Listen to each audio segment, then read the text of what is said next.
people. Welcome to Dystopia. I'm not one to say I told you so, but I told you so. So since we are in it together, I thought I would do a little seminar that is socially relevant to the coming anarchy and chaos facing us this year. And if you doubt that, well, stay tuned. So while we are in this together, welcome to introductory seminar on knife fighting in the modern age. I'll take you through it, little baby steps.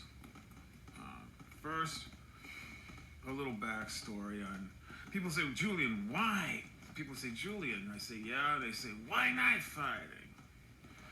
Let me explain. First of all, the term knife fighting is itself a contradiction in terms, because when you are using a pointed and edged weapon, there's very little fighting involved. It accelerates to disabling someone or killing them very quickly, or you if you're on the receiving end of it. So knife fighting is like a movie thing. That's something that you see people play out in the movies like West Side Story, where there's all this flourishes and cinematic stuff. Not real violence with a knife does not look like that, and I'll take you through it only because I've been on the receiving end of it, and I'll tell you that little anecdote in a second. Coincidentally, I discovered this technique when I was a child. Okay, when I was in grade school, I got bullied a lot. Most of the kids were bigger than me because I got moved up 2 grades, or 3 grades. I got moved from the 2nd to the 5th grade, and the kids were twice as big as me. And on top of that, I was a little egghead motherfucker, and I had glasses with tape on them, and I had a little pencil holder, and what else? I insisted on wearing my collars up to the neck with like a little Roy Rogers bow tie on them. So I wore little Roy Rogers bow ties, glasses with tape on them, and a pencil holder. And I was surrounded by people twice my size. So what could go wrong, right? So people bullied me. Just come smack me in the back of the head or something. So, I was really fastidious about my pencils.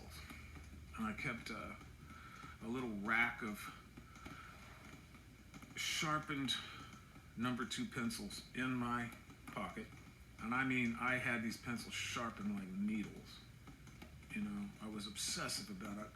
I would go up to the little grinder thing. I would go up to the little grinder thing and sharpen my pencils until they were sharp as needles. And I was this kid, this little out-of-place kid, getting picked on. So one day, this kid named what the hell was his name? His name was Theodore Dixon. He called him Teddy.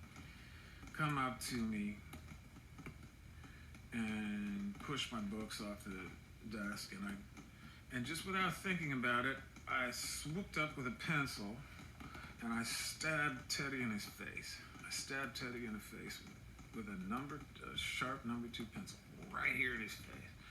I stabbed him 3 or 4 times, and it left little lead marks in his cheek forever. 3 or 4 little black lead marks in his cheek. to this day, Teddy probably has those marks right up here.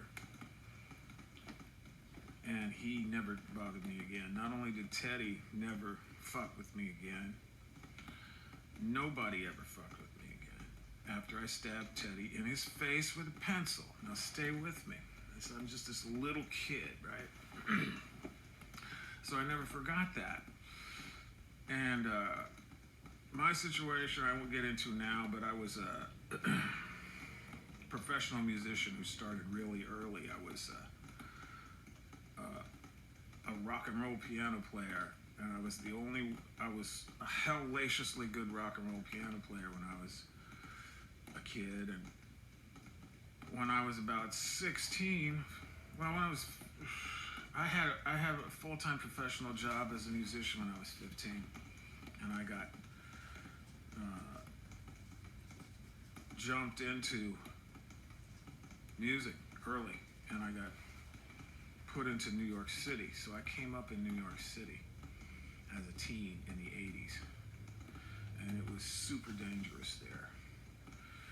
So I'm this kid running around playing with these rock and roll bands and experimenting with drugs, and I'm seeing all these stabbings on the street, you know, in New York. It's back when New York was dangerous. So I started training in martial arts. I started training at this dojo, and my teacher was a Screamer master. That's a Filipino martial art that uses sticks and knives. So he took me in and taught me the basics of Filipino knife fighting. And along came jiu-jitsu right in the middle of that. And I got obsessed with that.